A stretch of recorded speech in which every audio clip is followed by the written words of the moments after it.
Chapter 7. It rained all the way from Pangbourne to Clacton, intensifying as I neared the coast. Water hurled itself at the car, as if the sea was rushing up against the flat grey Essex countryside to meet me, rushing as it had that winter night when all the Lanyons yesterdays were washed away but still not cleansed. The front at Clacton looked as dismal as only a seaside resort on a wet Sunday can. The pier was empty, the amusement arcade closed, the season over. Emma had given me Constantine's address, but instead of going straight there, I headed west past a rain-swept golf course to Jaywick, where the sea wall rose higher than the roofs of the ramshackle chalet, and the clouds crouched low over the dank refuge the Lanyons had run to 34 years before, as far as could be imagined from the cliffs of Cornwall and the comforts of Treador House, that hidden from scandal and rejection, and all they'd found had been flood and despair, and Neville Considine. Wharfdale Road was a long straight street of terrace house in the Victorian heart of residential Clacton. I sat outside number 17 for several minutes, finalised my explanation for this unexpected visit. I hadn't phoned ahead, but I was confident I'd find him in. The pubs weren't yet open, and I didn't have time down as a churchgoer. No, I reckon I knew exactly where Neville Considine was, and I was right, though the time he took to answer the door while I sheltered from the rain in the shallow porch and examined the peeling paintwork sufficed to stretch my nerves. A sour mix of stale cooking and damp plasterwork wafted out to meet me as he opened the door. Just wait a moment.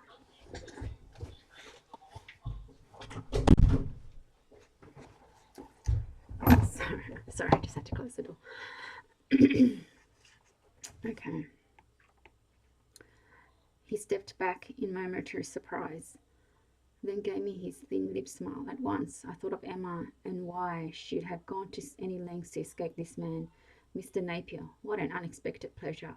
He was wearing a baggy, dandruff-flecked cardigan over a shirt so old.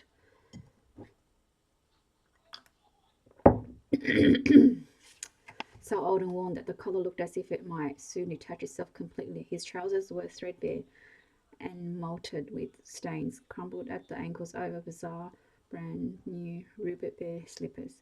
There's something you might be able to help me with, Mr. Considine. Mind if I step in? Not at all, but you must take me as you find me. Naturally, he led the way down a dingy passage, rain-marbled light falling sparsely from a landing window down the narrow stairwell. I don't get many visitors, you understand. We passed two closed doors to our right and arrived in the kitchen, where Constantine breakfast still seemed to be in progress, to judge by the scatter of tea leaves, breadcrumbs, jam-crusted knives, and eggs mid-placed on the table. The sink was piled high with dirty pots and pans. Water was dripping from the tap into the blackened base of one. The stove was spattered with scabs of old fat, and filthy lino sucked at my feet. Grimy tea-toweled likeness of the Prince and Princess of Wales stared at me from a rail above the grill, while a guinea pig or some other rodent scurried about amidst a litter of wood shavings and shredded newspaper in a cage on top of the ominously buzzing fridge. Can I offer you some tea, Mr. Napier, or a sherry, perhaps? Nothing, thanks. Well, what can I do for you? It's about Nicky. I suppose it must be. You never did let me know about his creditors. I decided to deal with them myself after your generosity regarding the funeral expense. But what about Nicholas? Has there been some new development? No. Over anxious to cover Emma's tracks, I added nothing of the kind. Then I don't quite understand. It's about his possessions. Constantine's frown. Oh, yes? I just wondered. You may think it's silly, but I was rather hoping to have something to remind me of him. A memento, if you like. I see your conscience has been stirred. He sniggered disconcertingly. I assume you have them. It depends what you mean. Nicholas lived in a small furnished flat. The landlord asked me to remove his possessions, such as they were, shortly after his death, which I did. I donated the clothes to a charity shop, though they were hardly in a usable condition. The rest was, well, rubbish for the most part. I threw it away and kept nothing. There was nothing to keep on Nicholas anyway, apart from his scrapbook, that is. I believe I told you about how Nicholas started collecting press reports of his father's trial after we lost Michaela. He kept them in a large scrapbook, which I came across when I cleared out the flat. Well, I hadn't the heart to throw it away, not after all this time and effort Nicholas must have devoted to it. Could I see it? By all means, of course, it contains nothing to remind you of Nicholas as such. The cuttings aren't about him. Even so, he gave me a strange little half smile. Come into the parlour, Mr. Napier. You'll be more comfortable there. We went back down the hall and he opened the farther door, revealing a surprising neat little sitting room, furnished with a three-piece suite and some glass-fronted cabinets in which an excess of Victorian knickknackery called up the spirit of his dead and probably domineering mother. The fireplace had been panelled in and two-bar electric heaters installed on the hearth. Constantine bent over it and activated one bar, which began to glow weakly. He waved me to an armchair, then dragged a tea chest out from a recess between the chimney breast and a cabinet. This contains some things of roses I removed from the flat. I've been meaning to sort it out, but he toyed with a bead necklace, then dropped it back into the box. Here's a scrapbook. It was a large spiral-bound, board-covered volume. Constantine pulled it out and handed it over to me. Took a look. As I opened it, I heard him sigh and was aware of him lowering himself to his knees by the tea chest and delving further into it. I was also aware of the rain drumming at the windows and the metalwork of the electric fire creaking and clicking. As it heated up, there was a smell of singeing dust in the air, a consciousness of old ground being trodden after long desertion. The cuttings were photocopies drawn from the microfilm archives, whence Nicky had pursued his father's ghost, but scissored and passed as if assembled at the time of the events they described, beginning with a report of Uncle Joshua's murder and Edmund Tully's arrest. This was followed by a fulsome obituary notice in the West Brighton, and then, even as I turned the scrapbook page and saw the headline, I remembered first reading it on an August morning in Truro 34 years ago. Truro auctioneer charged with patron's murder. It was the moment when Michael Lanyard's complicity in the murder of Joshua Carnwath had ceased to be a whispered horror and became a legal reality. It was a moment when I realised that nothing could be the same as before. This is terrible business, declared my father, slapping the newspaper down on the bureau, and commenced a prowling patrol of the space between it and the window. A damn awful business. He was grappling with a pipe in his waistcoat pocket as if it were a creature he was determined to subdue. And it isn't going to get any better. He swung round to face Pam and me. You two are going to have to display a great deal of fortitude in the months ahead, which is why it's important. He broke off and glanced across the Grand, as if in search of confirmation that what he was about to say really needed saying. She gave him a spine-stiffening glare, and he cleared his throat, which is why it's important that you understand what's happened. What has happened, Dad? I asked, ingenuinely. How can anyone think Mr. Lanyon murdered Uncle Joshua? Surely that other man, Tully, was put up to it by Michael Lanyon, Christian. That's what it amounts to. Paid, I assume, to kill Uncle Joshua, and that makes both men guilty of murder. Is it true then?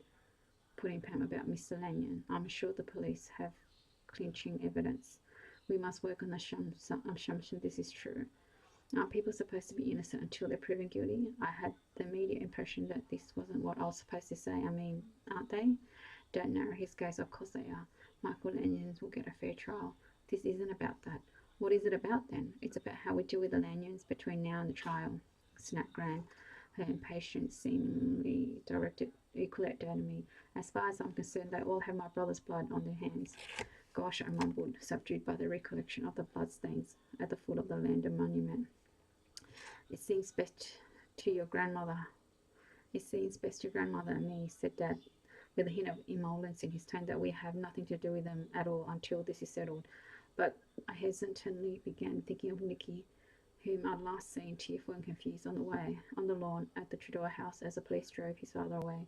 That includes Nicky. I'm sorry, Christian, but I must forbid you to see or speak to the boy. People might misconstrue your friendship. But we are friends. Denial of this seemed to hover around me in the silence that followed.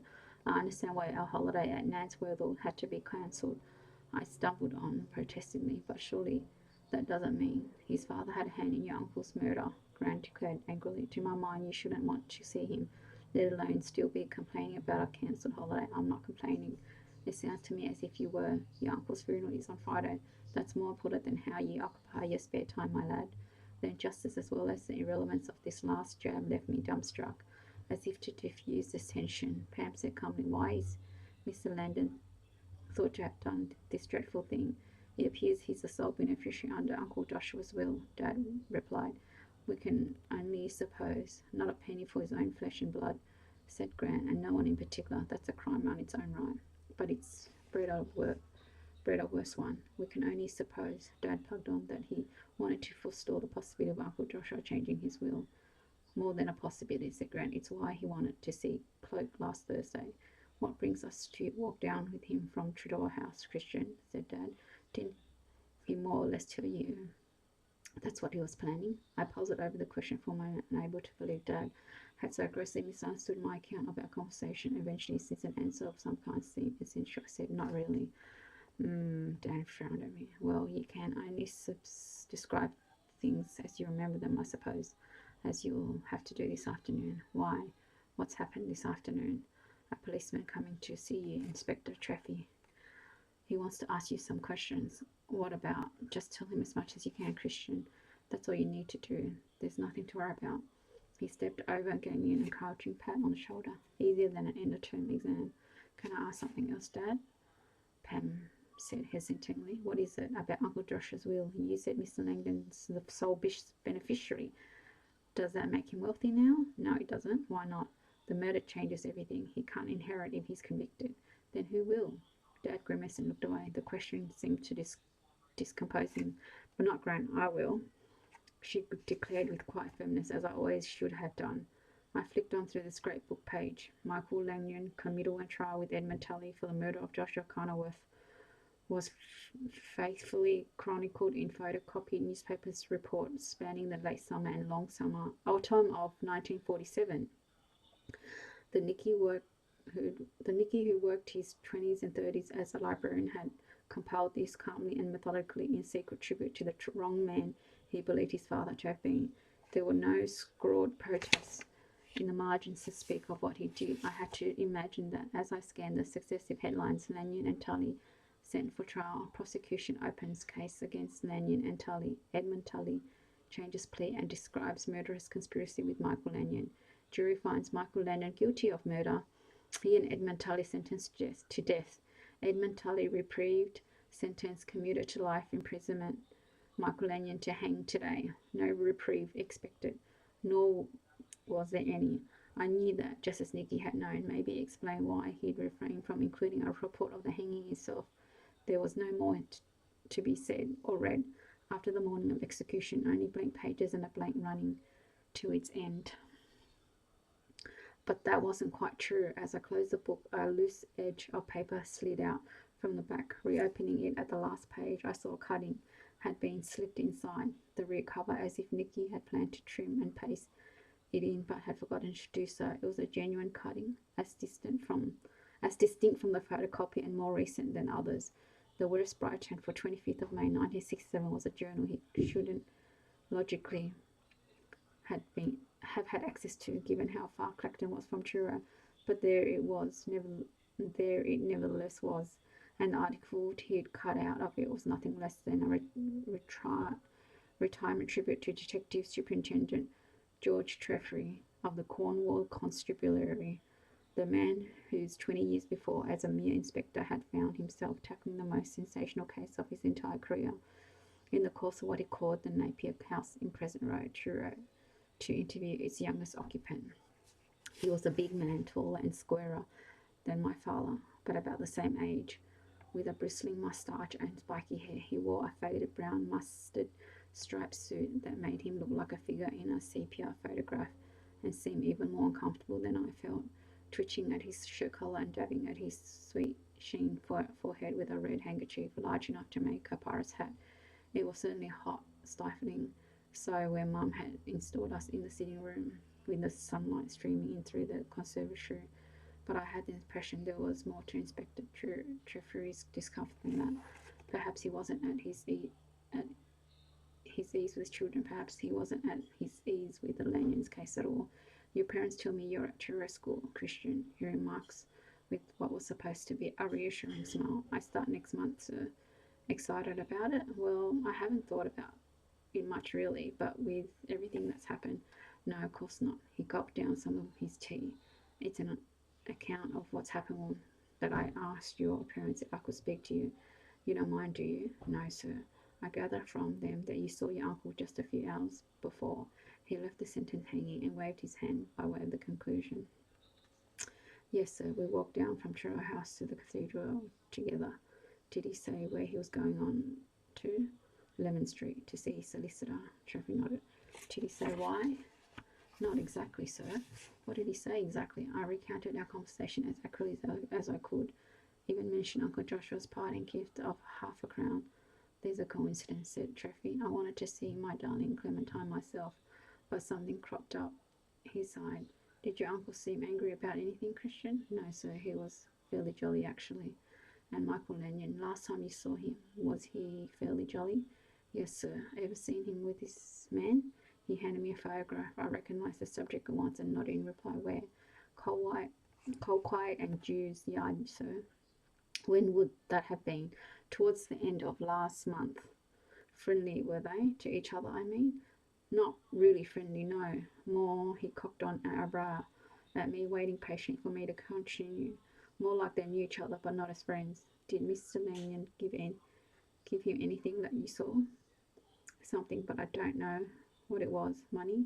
It could have been. You're an observant boy, aren't you, Christian? I don't know, sir. He stretched out his hand and retrieved the photograph. Know who this man is, do you? No, sir, but I'm wondering if he might be Edmund Tully. Ever seen him in any other occasion? No, sir, definitely not. Well, I think that's all I need to know. He finished his tea, stood up, and glanced out into the garden. Looks like it'll stay fine for the test match. Think Cropton will score another century? I knew he was patronising me. I was used to adults doing that and usually playing along, but the sense that I was being excluded from events had grown during our interview. I had to tell people everything I knew, but it never seemed to work the other way round. It wasn't fair and it wasn't right. What I said next was as much a protest against that as a plea for the information. Did Mr. Lanyon really hire Tully to kill my uncle, Inspector?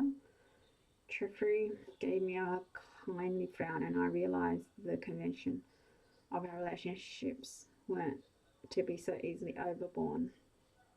That's not for me to say, Christian. That'll be for the jury to decide. Is he going to be tried then? Oh yes, he'll be tried, all right. He smiled, hoping, I think, to console me, but utterly failing to. And then we'll know. And now we did know. The law's answer anyway. Michael Lanyon was found guilty yesterday at the conclusion of his trial at Bodmin Assize for the murder of Joshua Kenilworth, his wealthy patron, in Truro last August. The jury returned his verdict after a 6-hour retirement. Lanyon and fellow defendant Edmund Tully, who changed his plea to guilty 3 days ago, was sentenced to death, although the judge, Mr. Justice Goldfinch, said that he would be recommending the Home Secretary to exercise clemency in the case of Tully on account of his altered plea, his evident remorse, and his outstanding war record. But for Tully's experience as a prisoner of the Japanese, he would probably have had the moral strength to reject Lanyon's vile proposal of murder at the outset. As for Lanyon, the judge said that although he had not personally struck the fatal blow, his guilt was the greater, rooted as it was in ruthless avarice. No words could probably express the repugnancy every decent man and woman would feel at his total lack of. I slammed the scrapbook shut and looked up at Considine, who was perched at the edge of the sofa, staring sulphurly at a framed picture. Finished? He murmured, glancing across at me. I think so, yes. Not pleasant reading, I fear. No, not pleasant at all. Everything else that I kept belonged to Rose. She had this by her bedside when she died. He held the picture out for me to see, and I looked at from him for a closer look. It was a set of 3 photographs displayed in oval compartments. In the mounting, the central photograph was of Nicky, as I'd never seen him, in his late 20s probably, leaning against the front door of the house in a checkered shirt, his hair brow creamed, in his face smiling. The left-hand photograph was of a baby girl sitting up on a studio cushion, fondling a ball, Frida, I assume. The right-hand photograph was of Michaela as a teenager, posing on the beach in a coyly skirted swimsuit. She wasn't smiling. I recognized the weary look in her eyes at once. It had been there, even then. All dead now, mumbled Constantine. He caught my eye. Sad, isn't it? So much vitality, so much promise snuffed out. Yes, I replied, choosing my words carefully. Very. I think of Michaela a lot, you know, what sort of woman she'd have become. You can't help yourself. You really can't. I looked at the swimsuit girl in the photograph and the moist-lipped hint of remembering lost in Constantine's face. I knew what sort of woman she'd become, of course. I knew what I mustn't allow Constantine to discover at any price. Aren't you going to rebuke me for assuming Michaela's dead, Mr. Napier? Why should I? You did last time. Whistling in the wind, I suppose, nothing more. It's probably best to be realistic. I do so agree. I was fond of her, of course. He paused, as if for effect. Extremely fond of her. Then he smiled. But still, one has to face facts. Quiet. Do you want to take the photographs? I'm sorry. The snap of Nicholas. You said you wanted a memento of him. Oh, I see what you mean. I handed the pictures back to him. Actually, no, thanks. But I wouldn't want to split them up. That's very considerate of you. I was going to suggest you have a copy made. Even so, I don't think I will. I never knew him as an adult. Perhaps it's better to rely on childhood memories, something like that. Like me and Michaela, she's still a teenager to me. Still my gorgeous little... He stopped and cleared his throat awkwardly, then looked straight into my eyes just as a horrifying thought sprang into my mind. Had he begun with Michaela? Just what had gone on in his house in the bedrooms above my head during the lost years when I hadn't wanted to know. To you, Nicholas, he will always be a small boy, won't he, Mr. Napier? The school friend you lost touch with in... When was it actually left Tyria? September 47, straight after Michael Lanyon's committal. They moved to Exeter so as to be able to visit him in prison. They never went back to Truro. And that's the last issue of Nicholas until a month ago. Yes, the very last. It was the day after Uncle Joshua's funeral, a Saturday when I normally have gone to Tredore's house straight after breakfast. But that Saturday there was no such thing as normality. I hadn't attended the funeral. Pam and I had stayed at home with Mum, and the shop being closed as a mark of respect. Something was said about the ceremony being no place for children on account of pressmen and photographers hanging around, but I suspect would be excluded for some reason. It was one event where an encounter with the Lanyons couldn't be avoided. Gran had foreseen my presence might melt the ice that had formed between the two families, and she was determined to keep it frozen solid. It had my suspicion confirmed by a conversation between Mum and Dad. They'd been sitting together in the conservatory a few hours after the funeral, little realizing that I was crouched within earshot just outside the open doors, concealed behind the water. But Cordelia was there. Dad had said Rose too. They both looked pretty ashen. Did you speak to them? Mum had asked. Not a word passed between us. I know it seems hard, you know, but Michael's responsible for Uncle Joshua's death. They had to stand by him, of course, which means he has to stand against them. We have to stand against them. That sounds like your mother talking. We're of one mind on this, if that's what you mean. It's the one only way. How will let it in? It's best not to think about it until the trial. They can stay in Tudor House, but afterwards they'll have to go. Assuming Michael's found guilty. Yes, assuming that. A strange silence had followed. Then Dad had added, but we both know he will. His words lodged in my mind and had acquired by the following morning a sinister air of unjustified certainty. I knew I was supposed to hate Michael Langdon for what he'd done, but I couldn't seem to. I still couldn't connect with the blood-stained pavement at the top of Lemon Street. I still couldn't connect very much at all. I left the house after Mum, Dad and had set off for the shop, telling Grandad I arranged to play cricket with some friends at Boscawen Park. But the arrangement was a fiction. My real destination lay halfway up St. Clement's Hill, the cemetery. If I couldn't attend Uncle Joshua's funeral, I could at least visit his grave. I scrambled in over the boundary and wall at the lower end rather than slog up to the main gate, but didn't save myself much effort by the ploy. The graves at the bottom were clearly the oldest. I followed the perimeter path across and up the slope, silhouetted headstone looming like castle battlements in front of me on the grey horizon. It was the first cloudy day in weeks, though already hotter than many a sunny one, airless and brooding.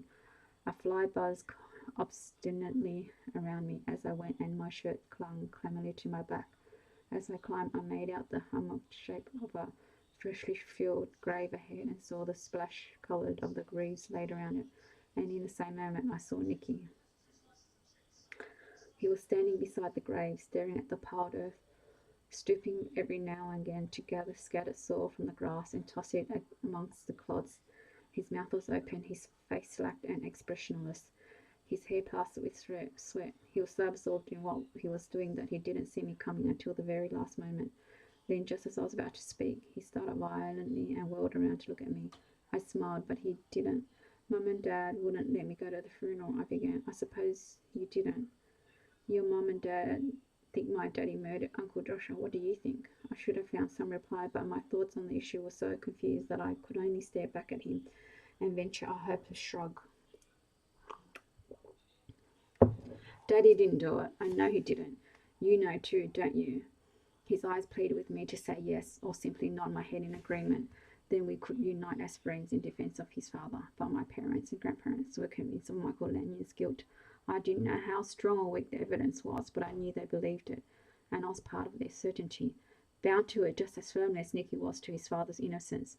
In that instant, I realised that Uncle Joshua's death meant to Nicky and me. I wouldn't have been able to express it in words, but it was clear before me in the force of his gaze. Our friendship couldn't hold. It was crumbling, like the earth in his hand, like the hope in his eyes. Don't you? Nicky, I can't. Say it. Say you're on my side. His face darkened, his mouth tightened. If you're really my friend, you have to. But it's not. I mean, are you on my side? He must have read the answer in my face, but still he waited for what seemed like minutes, but can only have been seconds, while we each retreated into opposite loyalties and stubbornly tried to stand the other out. Then he gave a cry and rushed at me. It happened so suddenly that he caught me off balance and bowled me over. The next thing I knew, I was lying on the ground with Nicky sitting on top of me, beating at my raised arms with his fists, while the breath hissed through his clenched teeth, and tears swelled from his eyes as well as mine. Tears of grief and shock and sundered friendship. I hate you, he cried, his voice cracking. I hate you. You too, I heard a hoarse bellow from somewhere behind. Leave off that game. Nicky's head jerked up as he glanced past me. I'll save Daddy without you, he said, almost in a whisper. You'll see. Then he jumped up and took off at a sprint between the gravestones. By the time I scrambled to my feet, he was 20 yards away, running hard towards the gate. I called his name, but he didn't look back. I'm not even sure he heard me. I was about to run after him when a large hand seized me by the shoulder. A red-faced man in working trousers and collared shirt was breathing heavily beside me. This is a cemetery, boy, he growled. This is no place for you. You're rattle-cum skiddery. No, sir, I'm sorry. He frowned at me. No cause to cry, though. I'm not going to hurt you. With that, he released me, regretting it. It seemed the distress he thought he'd caused. You better go after your pal. He squinted after Nicky.